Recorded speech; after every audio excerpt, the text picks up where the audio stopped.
Halo adik-adik semua, kita hari ini memperingati dan merayakan kenaikan Tuhan Yesus Kristus ke surga. Nah, sebelum kita mendengarkan firman Tuhan, kita bersama-sama satu di dalam doa. Tuhan Yesus, kami bersyukur pada hari ini kami mendapatkan kesempatan mendengarkan dan merenungkan firman Tuhan. Tuhan, kami yang penuh dengan keterbatasan, kelemahan ini, Tuhan yang pakai supaya kami bisa memahami firman-Mu, bisa melakukannya dalam kehidupan kami sehari-hari. Menyerahkan waktu di dalam tangan Tuhan, Tuhan Yesus. Amin. Mari bersama-sama adik-adik teman-teman kita semua, kita membuka dari Kisah Para Rasul pasalnya yang pertama. Kisah Para Rasul pasalnya yang pertama, ayat 6 sampai ayatnya yang ke-8. Kisah Para Rasul yang pertama, ayat 6 sampai ayat yang ke-8. Dosa bacakan untuk kita semua ya. Maka bertanyalah mereka yang berkumpul di situ, Tuhan, maukah engkau pada masa ini memulihkan kerajaan bagi Israel? Jawab Tuhan Yesus, engkau tidak perlu mengetahui masa dan waktu yang ditetapkan Bapa sendiri menurut kuasanya. Tetapi kamu akan menerima kuasa kalau Roh Kudus turun ke atas kamu, dan kamu akan menjadi saksiku di Yerusalem dan di seluruh Yudea dan Samaria dan sampai ke ujung bumi.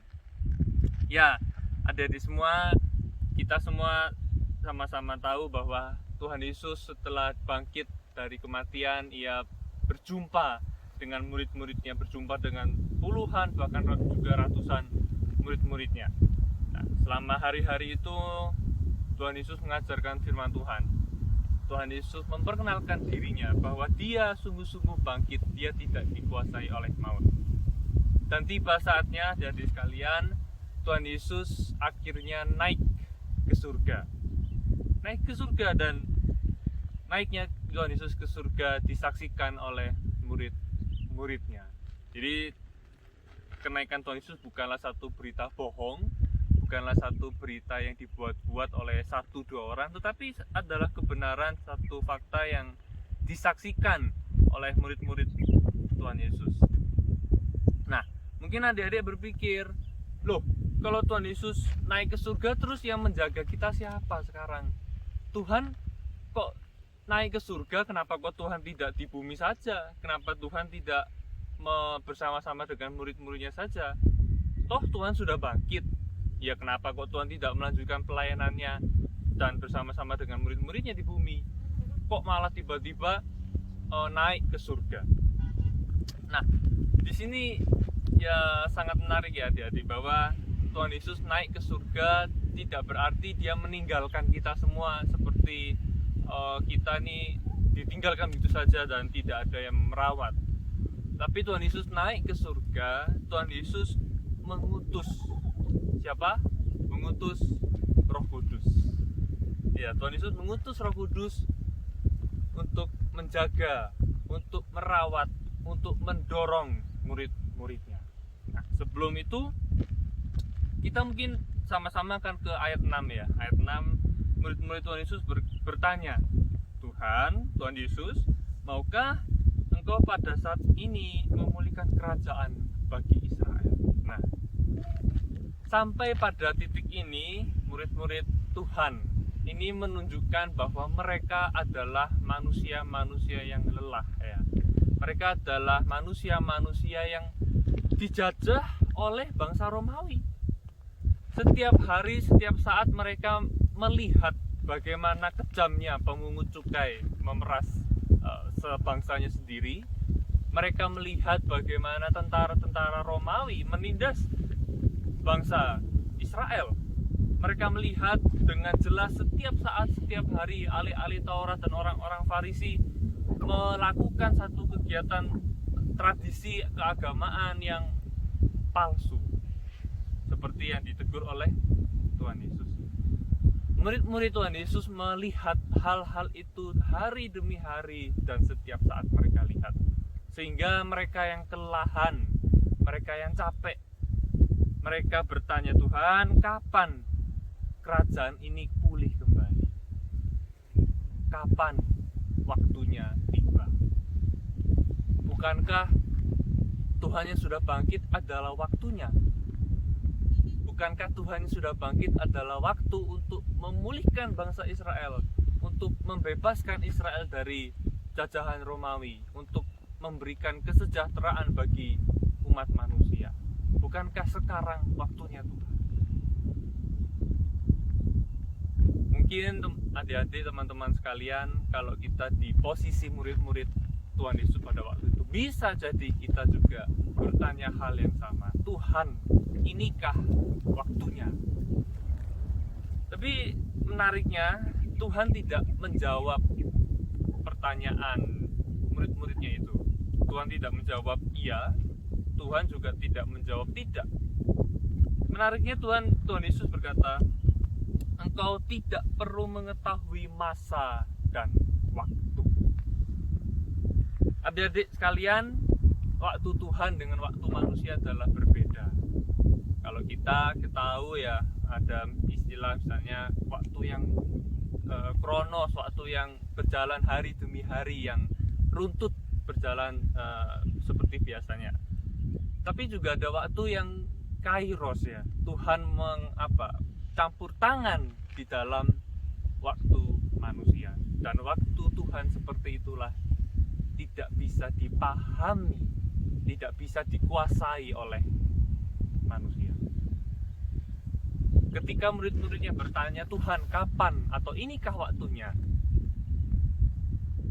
Jangan-jangan bisa jadi itu adalah satu bentuk bahwa mereka ingin mengontrol waktu Tuhan.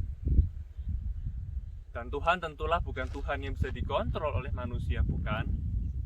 Maka Tuhan berkata, itu bukan urusanmu, itu urusanku, itu urusan Tuhan. Mau kapan membebaskan atau memulihkan kerajaan Israel?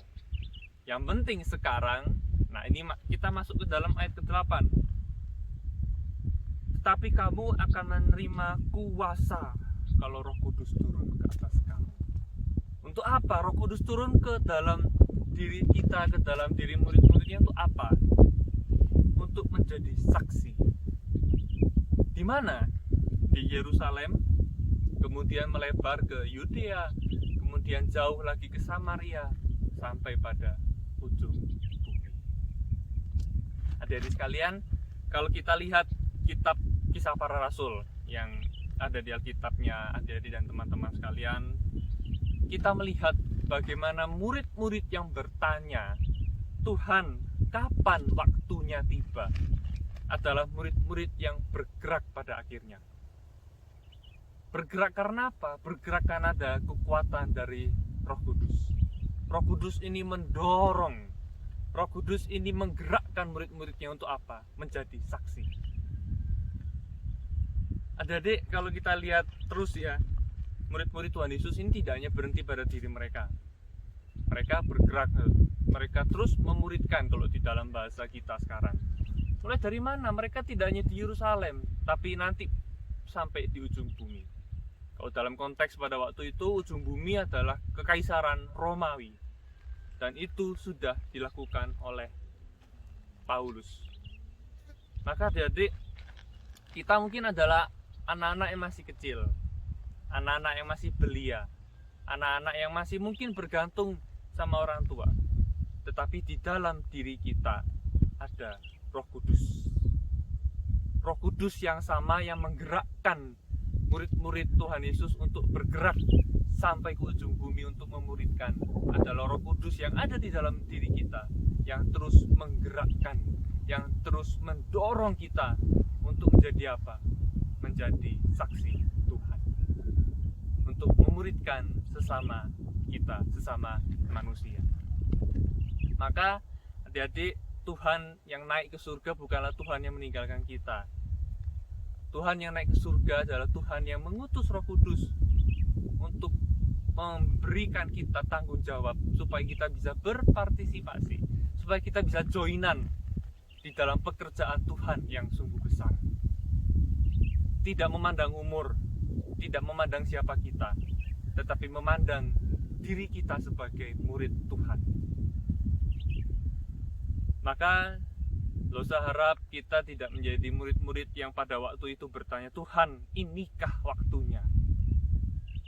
Engkau membebaskan, Engkau memulihkan kerajaan Israel. Tetapi kita adalah murid-murid yang juga bergerak seperti yang ada di Kisah Para Rasul. Murid-murid yang terus bergerak karena apa? Bukan karena diri mereka sendiri. Mereka tidak mau.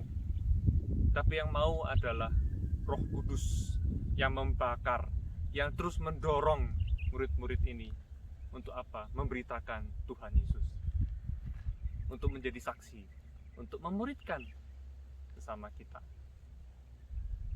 Ya, jadi moga-moga melalui perenungan kenaikan Tuhan Yesus pada hari ini terus menjadi pengingat bagi diri kita bahwa kenaikan Tuhan Yesus berarti turunnya Roh Kudus dan menyertai kita semua, memberikan kita kekuatan dan dorongan untuk apa?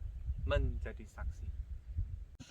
Ya, demikian teman-teman, adik-adik sekalian, kita sudah mendengarkan firman Tuhan pada hari ini. Kiranya kita selalu ingat bahwa Roh Kudus yang diutus oleh Tuhan Yesus mendorong kita, memberikan kita kekuatan untuk menjadi saksi-saksinya. Oleh karena itu, sama-sama kita bersatu di dalam doa. Tuhan Yesus, kami bersyukur kami telah mendengarkan firman-Mu. Kiranya Tuhan berikan kami hikmat-Mu supaya kami bisa memahami betapa dalamnya firman Tuhan dan kami dapat melakukannya di dalam kehidupan kami. Kami serahkan hidup kami dalam tangan-Mu, dalam nama Yesus kami berdoa. Amin.